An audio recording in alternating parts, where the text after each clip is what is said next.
एक समय की बात है। अनुप्रिया नाम की एक महिला उत्तर प्रदेश के एक छोटे से गांव में अपनी इकलौती बेटी कल्याणी के साथ रह रही थी। इनके पास एक फूटी कौड़ी तक नहीं थी, जो पूरी तरह से रोड पर आ गए थे। लेकिन अनुप्रिया अपनी बेटी की परवरिश में कोई कमी नहीं रखना चाहती थी, इसलिए वो रेलवे स्टेशन में गाना गाकर पैसा कमाना शुरू कर देती है। लोगों को उसकी आवाज काफी ज्यादा पसंद आती है, इसलिए उसे अपनी इस सुरीली आवाज के बदले इतने पैसे तो मिल ही जाते कि वो अपने घर का गुजारा कर सके। उसने अपने इस काम के बारे में अपनी बेटी से कोई जिक्र नहीं किया था। कल्याणी अपनी पढ़ाई में बिजी रहती थी और अनुप्रिया उसके पीठ पीछे पैसा कमाने में। अभी एक दिन कल्याणी सोचती है कि उसकी माँ बिना कोई काम किए घर कैसे चला रही है। अभी एक दिन वो अपनी माँ से स्कूल जाने का बहाना बनाकर उसका पीछा करती है और चुपके से देखती है कि उसकी माँ रेलवे स्टेशन में गाना गाकर भीख मांग रही थी। अपनी माँ को इस तरह से पैसा कमाते देख कल्याणी की आंखें आंसुओं से भर जाती है। तभी अनुप्रिया की नजर अपनी बेटी पर पड़ती है, जिससे वो कहती है कि तुम यहाँ क्यों आई हो? मैंने तुम्हें पढ़ाई करने को कहा था ताकि तुम पर इस तरह के काम की कोई नजर तक न पड़े, लेकिन तुम तो मेरी बात सुनती ही नहीं हो। तभी कल्याणी कहती है कि माँ, आप इतनी मेहनत करती हैं और सारा पैसा मुझ पर खर्च कर देती हैं।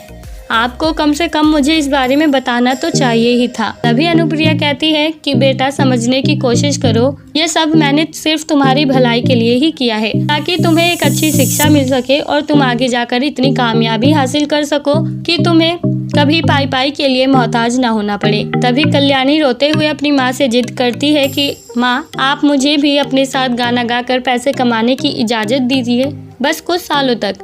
उसके बाद मैं अपना करियर खुद ही सेटल कर लूंगी और आपको कभी किसी चीज की कोई कमी नहीं होने दूंगी। और आखिरकार अनुप्रिया को अपनी बेटी की इस जिद के आगे हारना पड़ता है और दोनों मिलकर रेलवे स्टेशन में गाना गाने लगती हैं। इसी तरह काफी समय गुजर जाता है। तभी एक दिन रेलवे स्टेशन में उनकी मुलाकात एक म्यूजिक कंपनी के ऑनर मल्हार से होती है, जिसे इन दोनों ही माँ बेटी की आवाज सुरीली लगती है, जो इनकी खूब तारीफें करते हुए कहता है कि आप दोनों मेरे साथ क्यों नहीं चलती?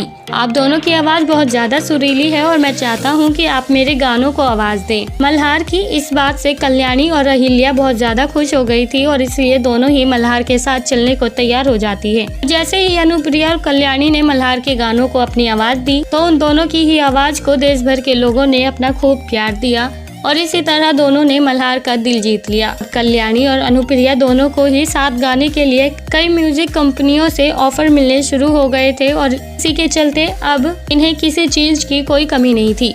और जल्द ही कल्याणी ने म्यूजिक कंपोजर मल्हार के साथ अपना घर भी बसा लिया था। तो दोस्तों, कैसी लगी आपको आज की हमारी ये कहानी? आप हमें कमेंट बॉक्स में कमेंट करके जरूर बताएं और साथ ही ऐसी और दिलचस्प कहानियाँ सुनने के लिए आप हमारे चैनल को सब्सक्राइब करना ना भूलें।